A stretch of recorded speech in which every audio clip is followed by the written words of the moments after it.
27 minutos en el gobierno de la mañana, donde todo comienza, prosigue y nunca termina, en este martes 16 de noviembre del año 2021. Y en este momento le corresponde el turno para hacer su comentario a nuestro compañero José Luis Mendoza y Cervantes. Muchas gracias, Nayib. Quiero referirme al señalamiento que hacías, muy humano por demás, muy justo, con respecto a Ángel Canario, el señor ex miembro de los bomberos. Le comunicamos, aunque me voy a guardar el nombre, a un miembro del grupo empresarial de apoyo a los bomberos sobre esta situación, y esperamos que este apoyo pues pueda ayudar a solucionar algo que sabemos en general es difícil. Es un país con una escasa cultura de donación de sangre, de órganos, donde hay muchos mitos todavía en la mente de la gente. Se ha estado comunicando con el compañero nuestro, Aníbal Díaz, el general Erasme, el jefe del cuerpo de bomberos, que en breve vamos a tener su participación aquí en el gobierno de la mañana. Qué bueno. Él quiere dar una información, así que en breve estaremos haciendo contacto con el general Erasme, jefe del cuerpo de bomberos, para dar una información interesante con relación a este tema. Muy importante. Saludos a todos nuestros compañeros. Don Álvaro Arbelo, quiero, antes de tomar un tema esencial, central, a mi querida compañera Julieta en su exposición interesante que acaba de hacer, una diferenciación de posturas de la diplomacia estadounidense y de su política exterior, decirle que la geopolítica es una de las cosas que más se parece al mundo médico. Cada problema en geopolítica tiene un diagnóstico y tiene, por lo tanto, en teoría, una forma de tratamiento. Una guerra civil en un país, por ejemplo, superpoblado, no genera los mismos riesgos que una guerra civil, por ejemplo, en un país pequeño, donde una ocupación militar es plausible y donde muy posiblemente con botas en el terreno, por poco espacio de tiempo usted puede detener un enfrentamiento. Sin embargo, por ejemplo, un hormiguero humano como Yemen tiene una guerra subsidiaria donde un lado y otro del mundo árabe, un lado chií y un lado suní, invierten, arman y financian milicias, y esta es la hora en que nadie ha podido penetrar a esa nación que está en la península árabe. Es decir, había un autor en el mundo de la geopolítica, un autor británico, se llamaba Halford Mackinder, yo creo que es uno de los padres de la geopolítica, que hablaba mucho sobre todo de las porciones de territorio, y hablaba de lo difícil que es, dependiendo a veces el tamaño, ubicación de un país o accidentes geográficos, y establecía ejemplos históricos, lo difícil que era que ciertas naciones recibieran desde fuera intervenciones de cualquier tipo, o colonialistas o directamente agresiones, y cómo a veces esos elementos, él hablaba del Heartland, el corazón de la tierra, así se llama su teoría, a veces más que un buen ejército protegieron a algunas naciones de ser colonizadas, de ser ocupadas, de ser invadidas, de tener ese tipo de cosas. Yo pienso, aplicando esa teoría del Heartland al Caribe, que en el caso de Haití, de Cuba, mi estimada Julieta, no podemos olvidar el tema político.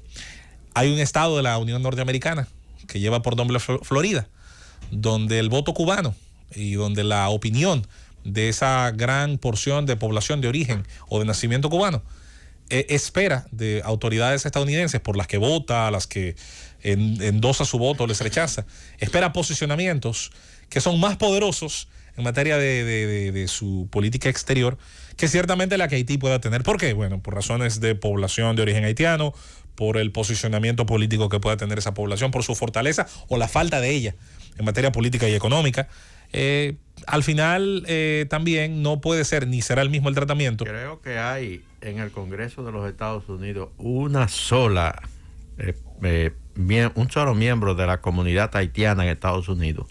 ¿Y de Cuba? En la Cámara de Representantes. ¿Y de Cuba cuántos? No, una cantidad. Cuba tiene senadores y todo. No sí. de derechos. Sí se puede hablar de derechos, claro que sí, porque al final todos... Porque todos tienen derecho. Bueno, Cuba y Haití. Lo que pasa es que dos problemas no hacen un bien. Y hablar de los derechos de los cubanos a mí me parece que nada tiene que ver, no es una negación de los derechos de los haitianos. Todo lo contrario, hay que visibilizar estas protestas. Ojo, yo soy en ese sentido un tanto escéptico. A mí no me parece que gobiernos como el que encabeza Díaz-Canel vayan a caer con protestas. Ahora, el derecho a la protesta, así sea de estreno, hay que defenderlo en cualquier nación. ¿Por qué? Porque nosotros, una de las cosas que hacemos aquí es darnos el privilegio, en una democracia imperfecta, sí, pero democracia al fin, de disentir con el que gobierna. Nosotros podemos darnos el lujo de criticar a un ministro, de hacer señalamientos a un viceministro, de hacer señalamientos de políticas públicas. Podemos un día coincidir. Yo ayer, por ejemplo, alababa el gran trabajo de PROPEP, de Nene y Cabrera en Asua, pero mañana puedo venir aquí y diferir perfectamente con otro ministro, quizás hasta con él mismo, y decir que en algo no estamos de acuerdo. Algunos de nuestros conciudadanos en América Latina no tienen ese privilegio. No lo tienen hoy por hoy. Un pequeño dato sí. de que tú dices que los cubanos pues son más fuertes, más sólidos, esperan otra cosa, ¿no? Ahora les ha tomado mucho tiempo, han esperado mucho. Han esperado que por la Casa Blanca pasaran 11 presidentes de los Estados Unidos. Eso es así. De 1959, 1 de enero, triunfo de la Revolución Cubana, al día de hoy. 11 presidentes. Eso es así. Si no hay duda de que los procesos históricos, don Álvaro, no tienen una fecha de caducidad que pueda anticiparse ni a veces acertarse. Sin embargo, por ejemplo, en los años 20, aquel gran economista Ludwig von Mises escribía de por qué entendía que la Unión Soviética tarde o temprano iba a colapsar en materia económica, y decía que explicaba muy bien en sus textos el problema de la economía planificada, de cómo la productividad bajaba. Y señores, tardó 7 décadas en acertar, pero acertó. Se parece a Émile Zola cuando sacó el Yo Acuso.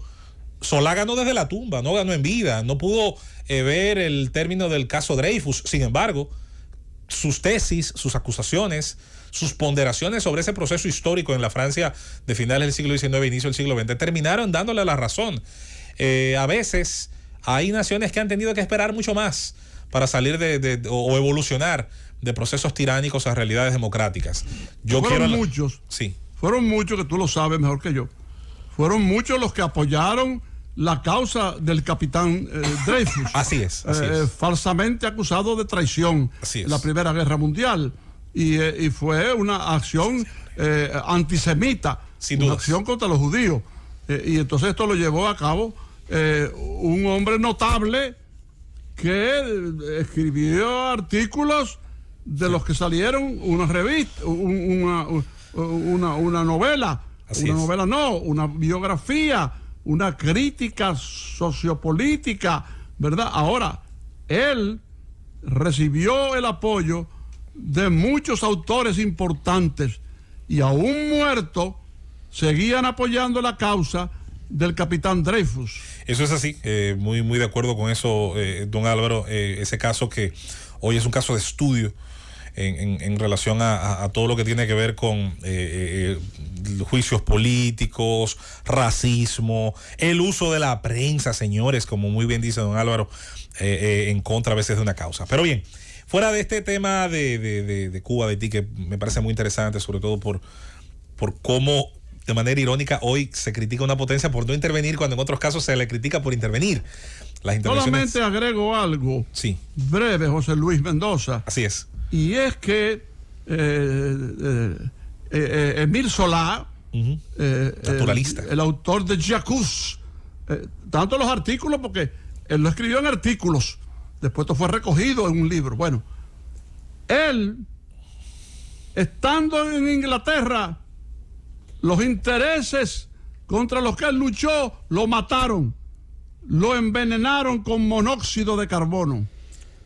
Es una muerte sí que se ha investigado y que todavía muchos creen puede, quizás más adelante, no lo sé, hay muchos autores que han escrito sobre esa posibilidad, don Álvaro, como hay muchas muertes célebres que bien pudieran hacerse un ejercicio de revisión histórica.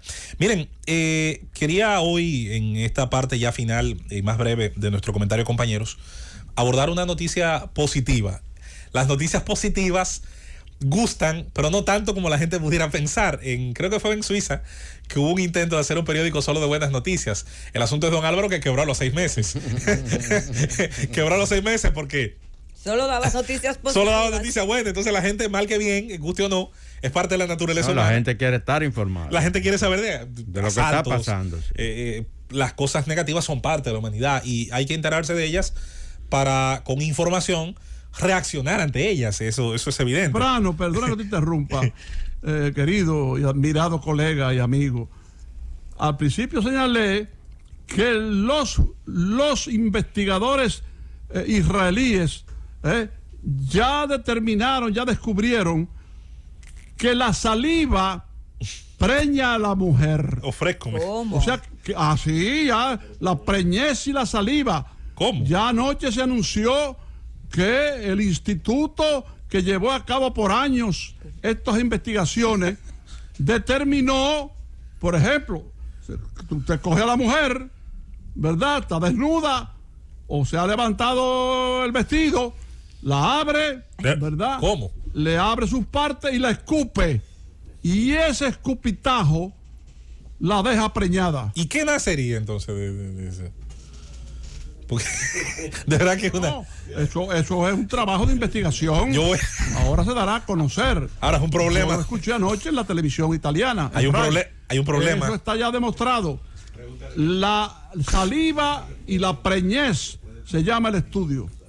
Entonces, pero pregunta Felipe, que es un interesado en los temas científicos, que si solamente sería la saliva masculina, don Álvaro, la que produciría ese embarazo, porque no voy a responder porque Felipe es un lujurioso. Ya Felipe está pensando otras cosas. Está pensando si hay una relación lésbica, si una de ellas escupe a la otra, si también la preña. Ofrézcome. Pero eso yo lo dejo en manos de los ginecólogos y de la ciencia y de los ginecostetras. Atención, Mario Lama. Al lujurioso doctor Romero Sánchez. Miren, finalmente, señores, una buena noticia que quería compartir con ustedes.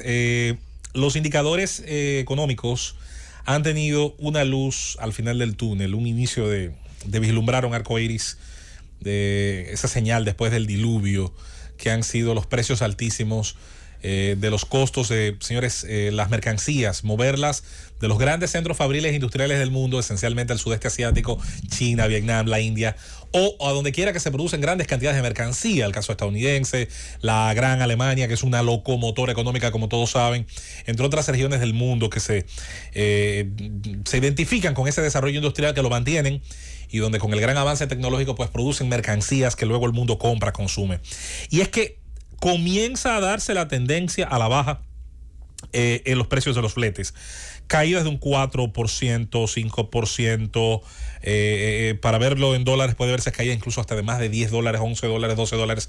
Comienzan a haber bajas diarias en la caída de los fletes. China, que es esencialmente, hablamos hace un ratito de China, quien tiene un peso específico enorme en este sentido, comienza a haber una reducción. Bueno, esto tiene explicación. El movimiento de mercancías, como cualquier otro servicio más, también tiene dinámicas de mercado. Y es que el flujo ahora constante de más barcos, de más barcazas, de más transportadores, comienza a hacerse cargo de unos mayores flujos. Comienza a equilibrarse también el proceso energético chino, cuya crisis fue importante para ralentizar también la producción industrial, la gran cantidad de mercancías que debía llegar, sobre todo en un mes de diciembre, donde el mundo occidental eleva sus niveles de consumo por las festividades navideñas.